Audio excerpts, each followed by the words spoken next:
Hi guys, how's it going? This is Resident of Collinwood for YouTube, Resident _of Collinwood for BitChute. I'm here to continue my revisited tour of John Philip Betancourt's continuing blog series, The Return of Dark Shadows, Series 3, Chapter 2, Forgiving, Forgetting, and Fangs. It was dawn now. The sounds, ships in the chilly bay groaning their deep foghorns echoed up from the sea cliffs to the Collinwood estate, scaring off seagulls that haunted the highest peaks of the mansion's neo-Gothic architecture. Christopher, still in human form, made his way through the courtyard that separated the old house and the main house, where the family resided the morning after his father Victor's death. He was unaware of the new guests that had just arrived and crept in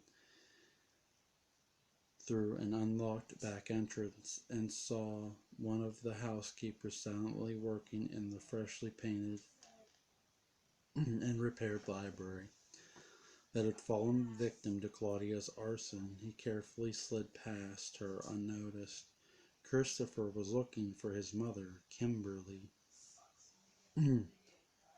He quickly walked up the grand staircase, his sense of smell now in full effect, following a flowery perfume that his instincts told him was his mother's, and down the hall past the portraits of Colin's family members, each portrait with eyes following his every step, looking back on the werewolf that turned Collinwood upside down.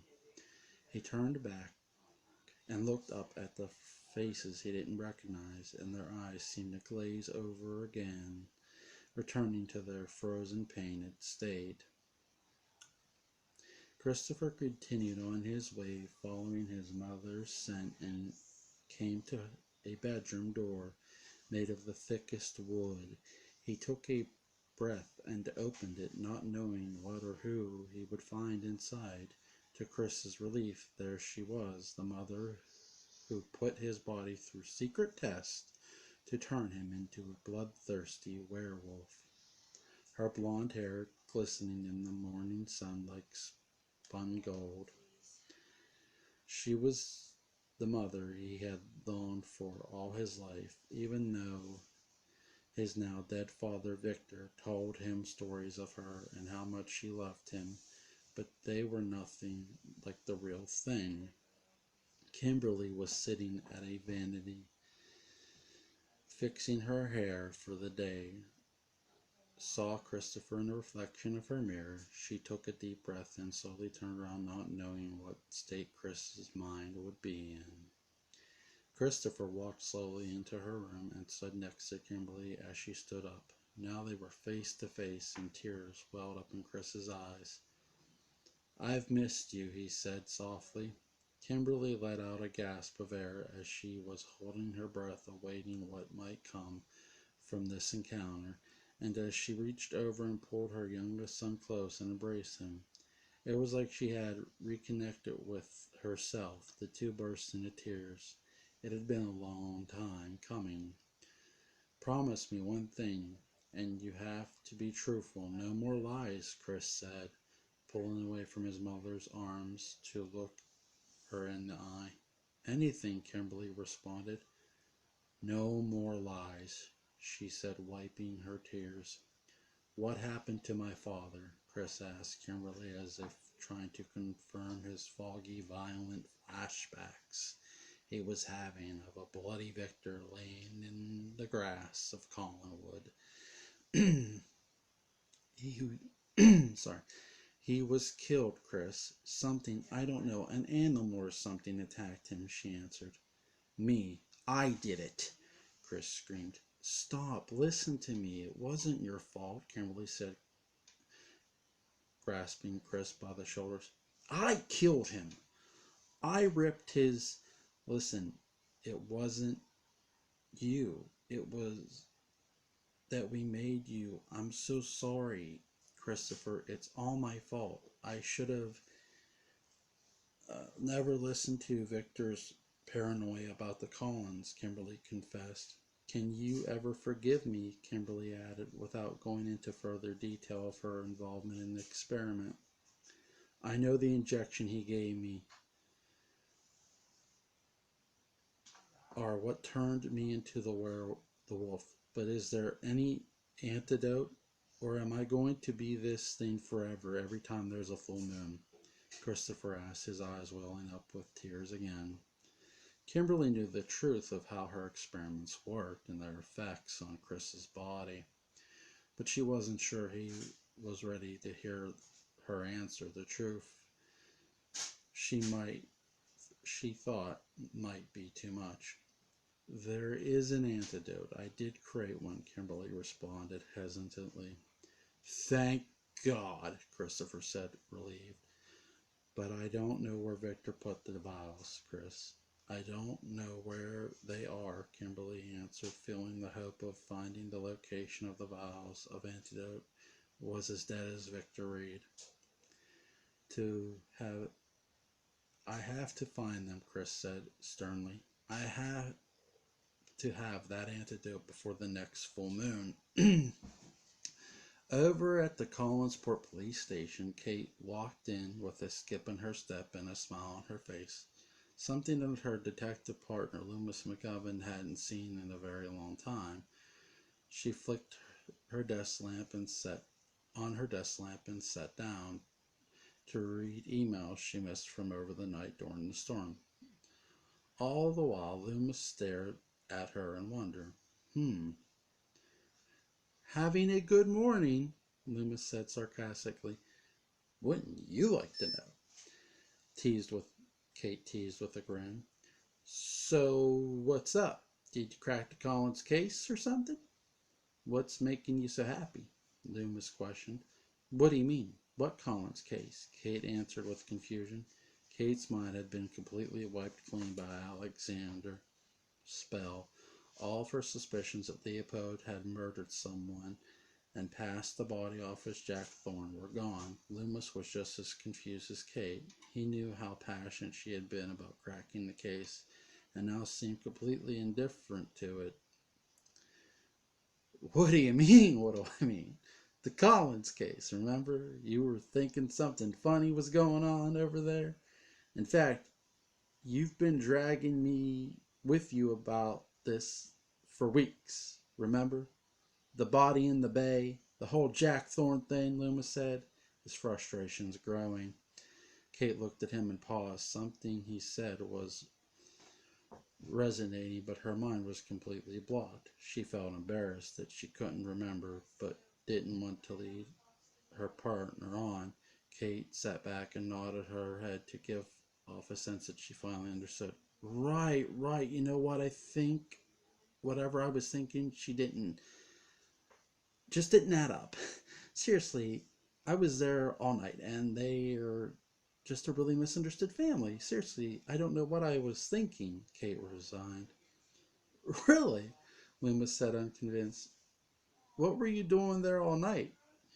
He pressed. Well, we were looking for Christopher to tell him about his father, Victor, and Kate said as Loomis interrupted. Wait, so you were there all night and you didn't hear from Christopher Reed, and nobody knows just how Victor got on the premises. 2, how he ended up being mauled to death by some kind of random animal that lurks around on the Collins property. Kate, you don't find anything a bit strange? Loomis questioned. Well, look, I don't think there's anything we need to worry about, that's all I mean, Kate said, her mind still in the fog of Alexander's spell. Listen, Kate, I don't know what's going on. What's gotten into you. But this is really weird, Loomis said, now in a whisper so the other police officer could hear. Do you want to tell me everything? No, Lou, I don't. I told you, I'm fine. Trust me. I've got to go. File these. Excuse me, Kate said as she stomped off to file paperwork. Loomis couldn't believe what he was hearing, but at the risk of causing any arguments, he left it at that. After all, they had been partners for a few years and they trusted each other completely, but something was very strange. Kate's reactions and attitude caused Loomis to now question what was really happening over at the Collinwood estate. Was Kate right all along? Was the Collins family really up to something, and did they get to Kate? Loomis planned to find out, with or without Kate's cooperation. And just as Loomis's mind began to wonder about the truth, Kate's cell phone began to ring. It was Caleb Collins. Loomis took the phone and declined the call. He knew deep inside whatever was happening with Kate involved the Collins family. In a darkened room on the third floor of the Collins mansion, Barnabas laid still in a canopy bed that was draped with the thickest red and black velvet drapes. Even though it was now mid-morning, his room was almost completely black, one side effect from being alive, and you're undead, was that sunlight was persona non grata. There was something bothering Barnabas, and he couldn't rest when he wanted to. He got up from his bed in the darkened room and walked over to a large cherry wood wardrobe. Barnabas knew this wardrobe well. It belonged to his mother and was over 300 years old. He walked around it, still in the dark, and felt its smooth edges.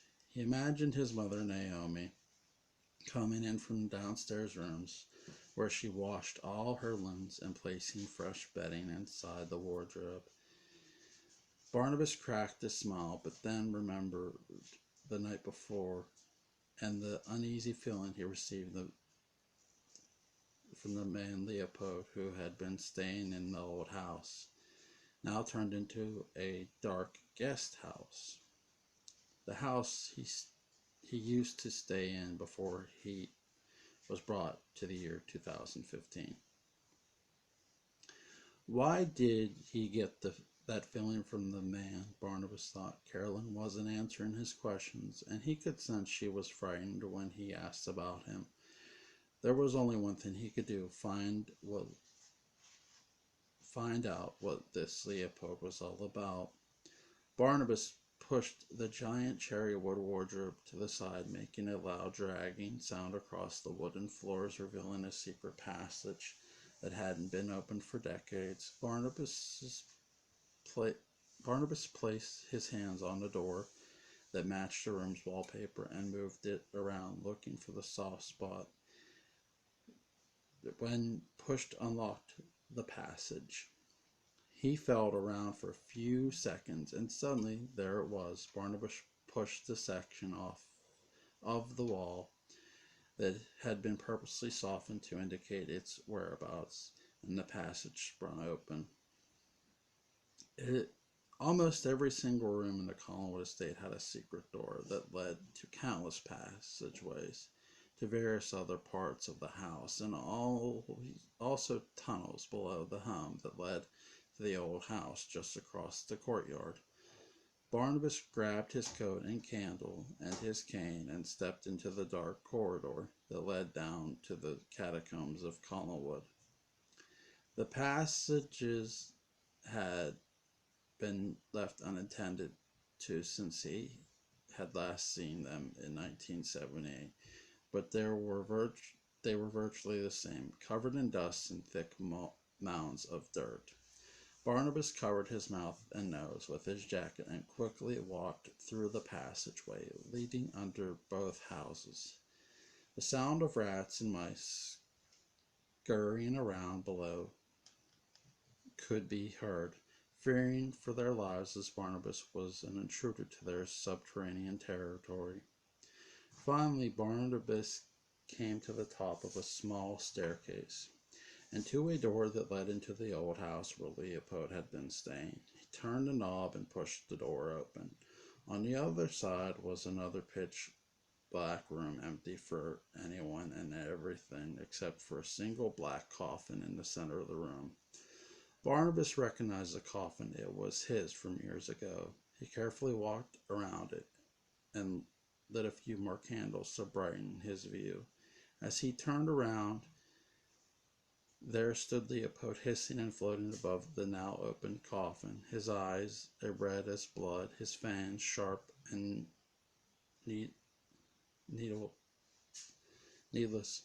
Barnabas browed forward, and he too, releasing his fangs, and raised his hands that had morphed to claw-like appendages.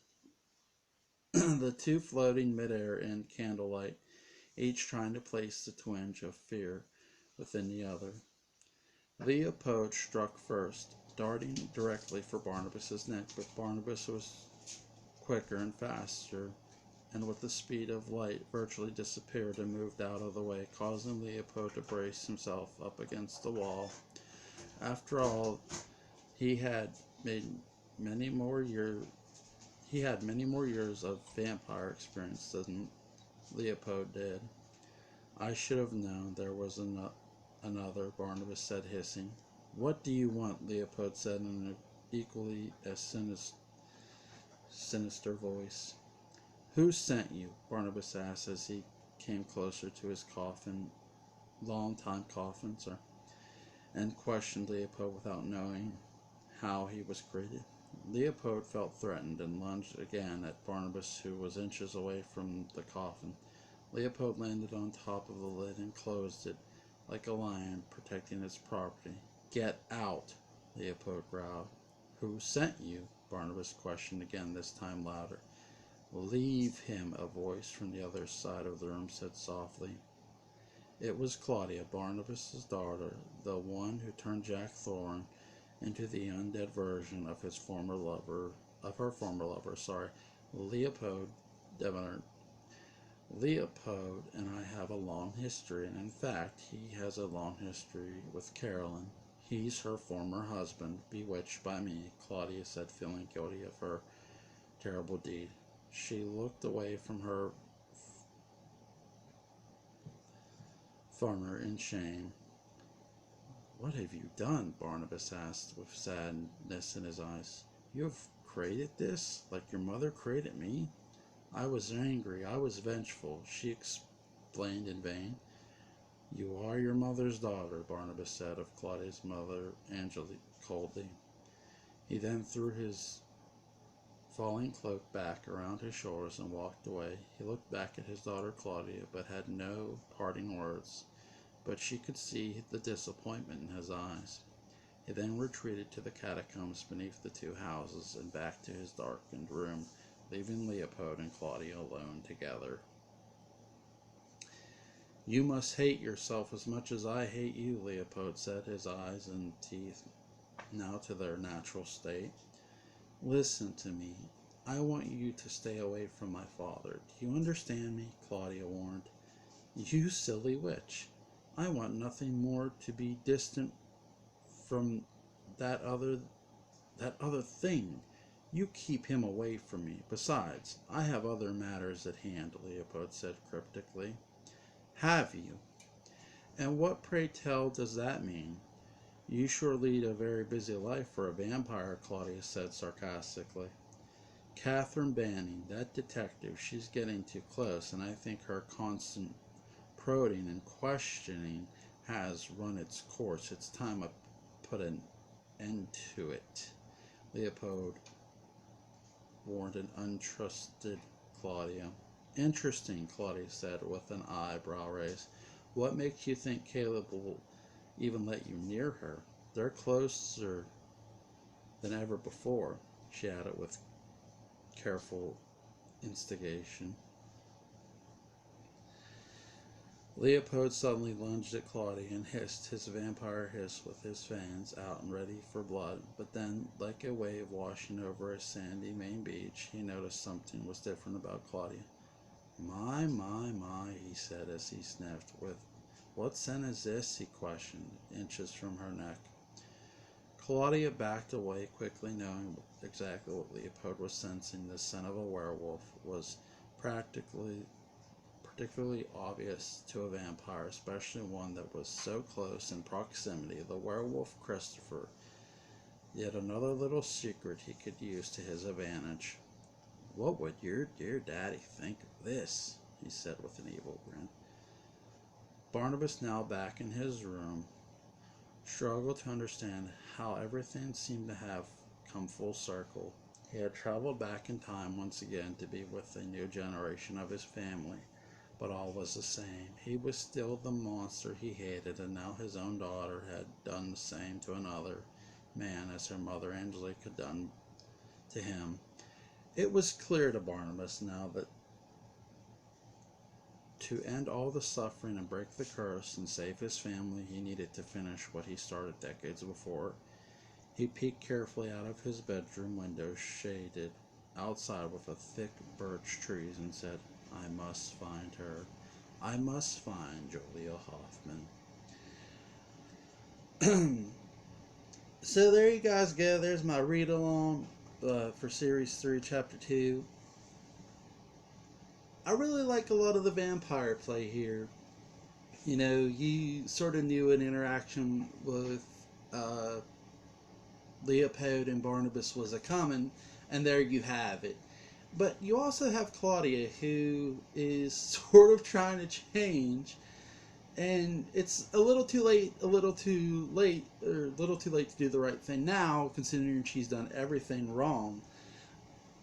I do find a lot of things curious. Here's Kimberly, who's just emotionally upset, mainly at herself, mainly at herself for using her son and lying to Caleb. Every little secret is coming to sort of ahead. Well, not every, but the secret of Kimberly experimenting. She's practically told Chris, yes, I did it, I'm sorry.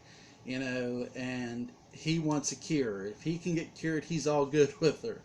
So that's something that is really interesting from that standpoint, because here's Christopher, who is now head over heels with a witch. You've got Alexander, who has witch's powers. And we all saw what she did with Kate, wiped her mind, just like... But... And Loomis, Detective McGovern, I don't give him enough credit, because he's really interesting as he talks to Kate. It's like, wait. You've been dragging this case on for a while, and now you're telling me no harm, no foul, nothing's going on. What gives? And now he is suspicious officially because his partner is no longer, suspicious. And that is just really good. Again, you have a lot of characters here that come across very well, and they're really well written. So, again, I'm sorry if I fumbled my words a little bit. I'm not the best reader per se. But I will say this, that Barnabas being suspicious of Leopold and now realizing, oh God, I think he feels somewhat responsible for Claudia's actions, because in hindsight being 2020, his actions have sort of caused Claudia to be what she is. Yeah, it was her choice at the end, and she was a bitch. But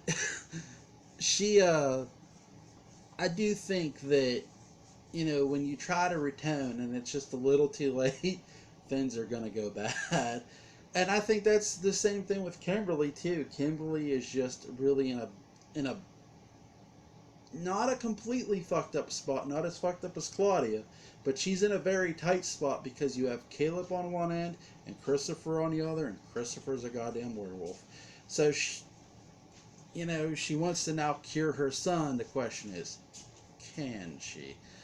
So my wife come in looking at me. Link's going to be in the description box. I hope you guys enjoyed this read-along review. I'm going to do one tomorrow. Like, share, comment, subscribe, and I'll see you on the next one.